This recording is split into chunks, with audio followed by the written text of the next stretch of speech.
Hello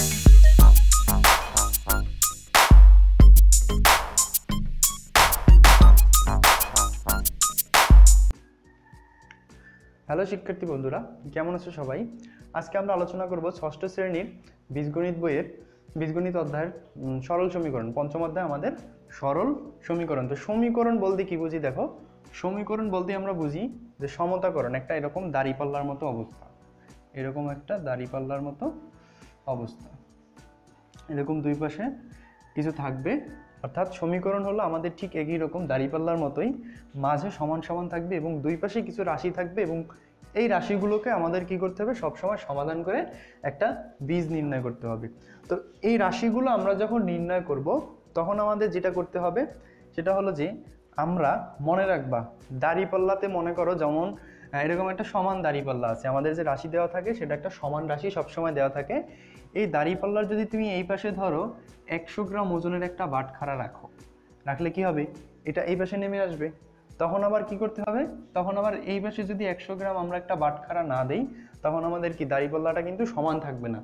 ঠিক এরকম যখন আমরা সমান করব তখন আমাদের যা করতে হয় তখন হলো যদি এই পাশে একটা যোগ করি তাহলে এই পাশেও একটা সংখ্যা যোগ করতে হবে, তারপরে যদি এই পাশে একটা সংখ্যা বিয়োগ করি এই পাশেও কিন্তু একটা সংখ্যা বিয়োগ করতে হয়, এখানে যদি একটা গুণ করি তখন এই পাশেও একটা গুণ করতে হবে, যদি এই ক্ষেত্রে একটা ভাগ করি তাহলে এই ক্ষেত্রে আমাদের কিন্তু একটা ভাগ করতে হবে। তো এরকম সমতাকরণ করে চলতেই হবে আমাদের হিসাব সমীকরণ। আমরা উদাহরণের সাহায্যে আমরা এই সমাধানগুলো করব, তখন তোমরা তাহলে আরো পরিষ্কারভাবে বুঝতে পারবে।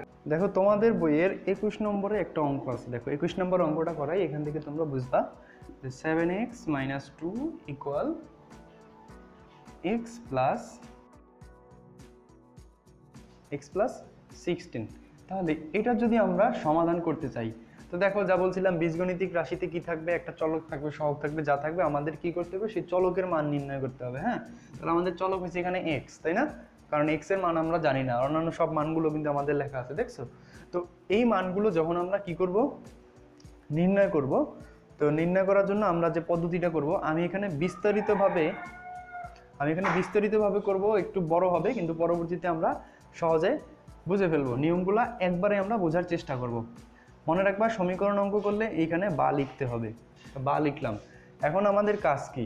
আমাদের কাজ হলো যখনই সমীকরণের অঙ্ক করব আমাদেরকে চলকগুলোকে আমাদের এই বাম পাশে নিয়ে আসতে হবে, আর অন্যান্য যে সংখ্যা বা থাকবে যেগুলো ধ্রুব সংখ্যা, যেমন 2, 16, এগুলোকে বলা হয় ধ্রুব সংখ্যা, মানে এগুলোর আমরা কোনো পরিবর্তন করতে পারবো না এখানে।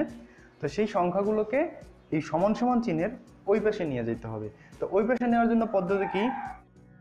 দেখো, পদ্ধতিটা হলো এরকম, 7x - 2, স্বাভাবিক যেটা, ঠিক আছে, স্বাভাবিক যেটা।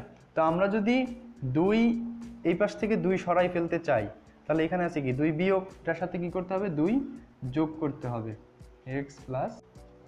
তো দেখো, আমরা যা বলছিলাম যে যদি এক পাশে কিছু একটা লিখি সেটাকে অন্য পাশেও লিখতে হবে।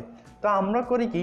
আমরা আমাদের বোঝার সুবিধার্থে আমরা করি এরকম যে 7x, দেখো এটা কিন্তু একটা এক্সট্রা লাইন, এটা দ্বারা বুঝবা যে আমরা একটা লাইন কিভাবে কম লিখি। তো এখানে হলো কি আমাদের 7x আছে, আমাদের নিয়ম কাজ হলো যে এই +2টাকে এখান থেকে সরাই দেওয়া। তো সরাই দিলে দেখো এখানে কি +2, এখানে হলো কি -2, প্লাসে মাইনাসে কি হয়ে যাবে? মাইনাস হয়ে যাবে। 2 থেকে 2 চলে গেলে কত থাকবে? 0 থাকবে। তারপরে এখানে সমান সমান চিহ্ন, এখানে কি থাকতেছে? x + 16 + 2। তাহলে কি হলো? এখান থেকে এই পাশে 2 চলে এই পাশে চলে আসলো, তাই না?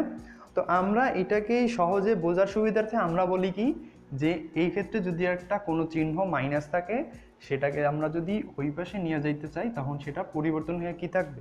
মাইনাস যদি থাকে মাইনাস গিয়ে হবে প্লাস, যদি এ পাশে যোগ থাকে প্লাস থাকে ও পাশে কি হবে? কি মাইনাস। যদি এই পাশে গুণ থাকে ও পাশে গেলে ভাগ, এই পাশে যদি ভাগ থাকে ও পাশে গেলে গুণ, ঠিক আছে? এপাশ ওপাশ সমান সমান মনে করে এই পাশ থেকে ওপাশ, তাহলে এপাশ থেকে ওপাশে গেলে এরকম বিপরীত বিপরীত হয়ে যাবে, ঠিক আছে? তো এই সুবিধার্থে আমরা এই লাইনটা কি করি? আমরা বেশিরভাগ ক্ষেত্রে আমরা এই লাইনটা ব্যবহার করি না, কারণ আমরা বুঝে ফেলি যেটা কিভাবে হয়েছে।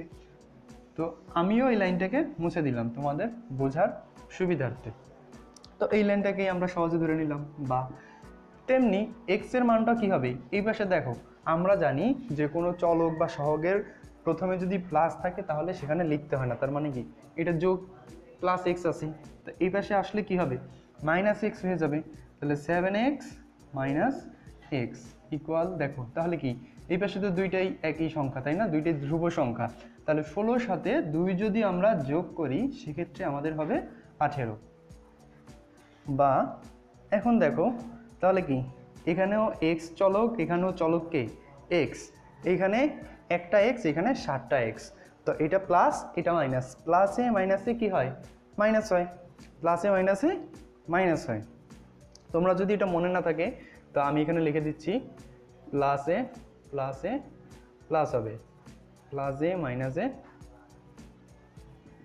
মাইনাস হবে, তারপরে মাইনাসে প্লাসেও মাইনাস হবে, আবার মাইনাসে মাইনাসে প্লাস হবে। যদি এটা নিয়ে কারো কোনো কনফিউশন থাকে তাহলে আমাদেরকে জানাবা, আমরা পরবর্তী ভিডিওতে এগুলো তোমাদেরকে উদাহরণসহ বুঝিয়ে দিব যে কিভাবে হয়, প্লাসে প্লাসে প্লাস হয়, প্লাসে মাইনাসে মাইনাস হয়, বা মাইনাসে প্লাসে মাইনাস হয়, আবার মাইনাসে মাইনাসে প্লাস হয়। যদি কারো বুঝতে সমস্যা থাকে তাহলে পরবর্তী জান। তাহলে দেখো এটা প্লাস এটা মাইনাস, তাহলে কি প্লাসে মাইনাসে মাইনাস হবে, তাহলে 7x থেকে একটা এক্স চলে যাবে, তো একটা এক্স চলে গেলে থাকবে কি 6x ইকুয়াল 18। বা তাহলে এখন দেখো আমাদের একটা সমীকরণ সমাধান করার মূল কারণই হচ্ছে যে এর থেকে চলকের মান বের করা, তাহলে আমাদেরকে এক্স এর মান বের করতে হবে।